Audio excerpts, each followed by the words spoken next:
Hello साथियों, कैसे हो आप लोग। आपके अपने चैनल मैथ्स विद फन में आपका पुनः स्वागत है। आज का जो हमारा चैप्टर है संख्या एवं संख्या पद्धति, ये जो नवोदय विद्यालय में होने वाले एग्ज़ाम हैं, आज से हम उनकी तैयारी करेंगे। तो मैं आपको चैप्टर वाइज चैप्टर समझाऊंगा, जिसमें पहला चैप्टर है संख्या एवं संख्या पद्धति। तो आइए आज का वीडियो स्टार्ट करते हैं। तो संख्या एवं संख्या पद्धति में सबसे पहले आता है अंक। अंक जो होते हैं आप सभी को मालूम है 0 से 9 तक होते हैं। 10 से अनंत तक क्या होती है, संख्या चालू हो जाती है। दूसरा आता है स्थानीय मान। स्थानीय मान जिसे हम प्लेस वैल्यू भी कहते हैं। तो स्थानीय मान की अगर हम परिभाषा देखें, किसी संख्या में उसका अंक का स्थानीय मान उस संख्या के स्थान को व्यक्त करता है। कहने का तात्पर्य है वह संख्या जिस स्थान पर होगी हमें उस आधार पर उसका स्थानीय मान ज्ञात करना है। जैसे आपसे पूछा गया 7352 में 7 का स्थानीय मान बताएं। तो यहाँ आप देखेंगे 7 किस जगह पे है। 7 देखेंगे तो इकाई, दहाई, सैकड़ा, हज़ार कितने पर है, 1000 पे हैं। किसका पूछा है, 7 का। तो जब हम 1000 में 7 का गुणा करेंगे तो आंसर कितना मिलेगा हमें, 7000। ठीक है। अगला देखेंगे जाति मान। जाति मान जिसे हम फेस वैल्यू बोलते हैं। क्या बोलते हैं, फेस वैल्यू।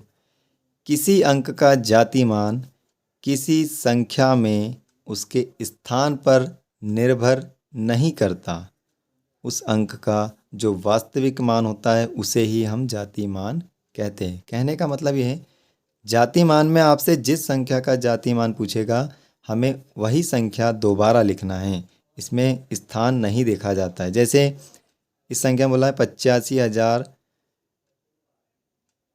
8,56,854 में 5 का जाति मान बताना है। तो देखिए इसमें 5 आपको 2 बार दिख रहा है। अब हमें कैसे मालूम कि 5 कौन सा बोल रहा है, ये वाला बोल रहा है, ये वाला। तो हमारी परिभाषा है कि इसमें स्थान की वैल्यू ज्ञात नहीं की जाती है। तो इस 5 का जाति मान कितना हो जाएगा, 5। जो हमसे पूछा जाए वही उसका क्या होगा, आंसर। अगर मैं आपसे पूछूँ इस 6 का जाति मान तो आप क्या बताएंगे, इस 6 का जाति मान 6।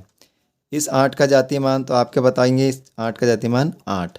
मतलब इसमें स्थान की वैल्यू नहीं रहती, इसकी सिर्फ फेस वैल्यू, मतलब उस संख्या का या उस अंक का वही मान उसका जाति मान कहलाता है। अगला यदि हम देखें पूर्ववर्ती संख्या। पूर्ववर्ती संख्या हम किसे कहेंगे, किसी संख्या से एक घटाने पर जो संख्या प्राप्त होती है वह दी गई संख्या की पूर्ववर्ती संख्या कहलाती है। जैसे 8 का पूर्ववर्ती, अब 8 से पहले क्या आता है, 8 का पूर्ववर्ती मतलब 8 में से हमको एक घटाना है तो कितना मिलेगा हमें, 7। ये इसका क्या कहलाएगी, पूर्ववर्ती संख्या। अगला है 27 का पूर्ववर्ती, मतलब हम 27 में से कितना घटाएंगे, 1, हमें कितना मिलेगा, 26। इसकी क्या कहलाएगी, पूर्ववर्ती संख्या। मतलब हमें जो दी गई संख्या उसमें से एक कम करना है तो हमें क्या मिल जाएगा, पूर्ववर्ती संख्या। अगला देखिए परवर्ती संख्या, या इसे उत्तरवर्ती संख्या भी कहते हैं, या बाद वाली संख्या। तो इसकी परिभाषा बनेगी किसी संख्या में एक जोड़ देने पर प्राप्त संख्या को परवर्ती संख्या कहते हैं। जैसे 49 का परवर्ती, तो 49 में हम क्या जोड़ेंगे, 1, कितना हो जाएगा, 50। यही उसकी क्या कहलाएगी, उत्तरवर्ती संख्या। अगला 89 का उत्तरवर्ती, तो 89 में हम कितना जोड़ देंगे, 1, कितना हो जाएगा, 90। और यही उसकी क्या कहलाएगी, उत्तरवर्ती संख्या।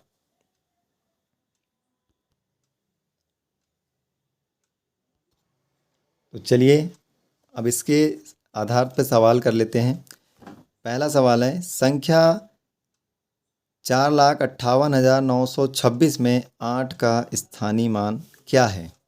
हमें ऑप्शन है पहला 8, दूसरा है 89, 26, तीसरा है 1000, चौथा है 8000। तो हमें किसका पूछा है, 8 का। और हमारा स्थानीय मान क्या कहता है कि वह किस स्थान पर है। तो देखिए यहाँ पर 8 हमें किस स्थान पर दिख रहा है, इकाई, दहाई, सैकड़ा, हज़ार। काय पे दिख रहा है, 1000 पे। कौन दिख रहा है, हमें 8 दिख रहा है। तो जब हमें 8 1000 पे दिख रहा है तो इसमें 1000 का गुणा करेंगे तो ये कितना हो जाएगा, 8000। अब हमें इस ऑप्शन में कहीं 8000 दिख रहा है क्या, बिल्कुल दिख रहा है। तो इसका आंसर क्या हो जाएगा? पहले का आंसर हो जाएगा 8,000। अगला क्या है? संख्या 59,368 में सबसे अधिक स्थानीय मान किसका है? तो स्थानीय मान किसका है? देखिए यहाँ 8 काय पे है?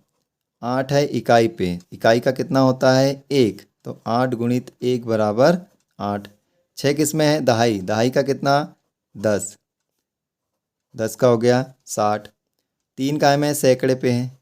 तो 3 गुणित सैकड़ा का है 100। कितना हो गया? 300।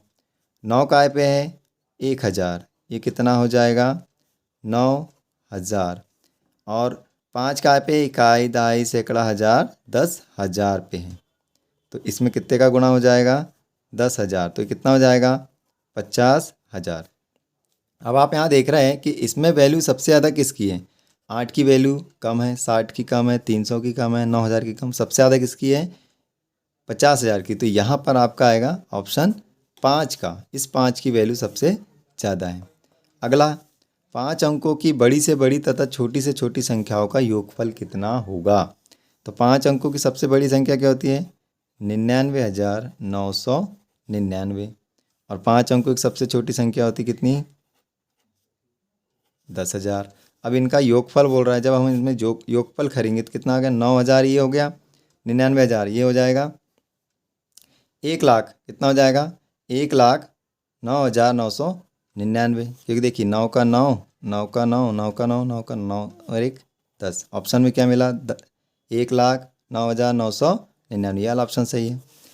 अब ये वाला लास्ट क्वेश्चन है कि 96 गुणित 10 गुणित 14 गुणित 0 गुणित 8 से परिणाम मिलता है। हमें क्या करना है? गुणा करना है। तो सबसे पहले बच्चे लोग क्या करते हैं? इसका इसमें गुणा करते हैं, फिर जो आंसर मिलता है उसमें इसका गुणा करते हैं। लेकिन गलती क्या होती है? यहाँ पर हमें एक संख्या दिख रही है 0, और 0 में जब हम किसी भी संख्या का गुणा करते हैं तो हमें आंसर 0 ही आता है। तो देखिए जब यदि हम 8 में 0 का गुणा करेंगे तो 8 शून्यम शून्य। अब शून्य में किसी संख्या का गुणा करेंगे तो ऑलरेडी 0 मिलेगा। तो हमें ज़्यादा इसमें गुणा नहीं करना है। जब हमें कहीं 0 दिखाई देगा तो उसका आंसर कितना हो जाएगा? 0। क्यों हो जाएगा? क्योंकि शून्य में किसी भी संख्या में गुणा करने पर हमें क्या आंसर मिलता है? शून्य। आंसर कौन सा आ जाएगा? डी। तो आज के वीडियो में बस इतना ही।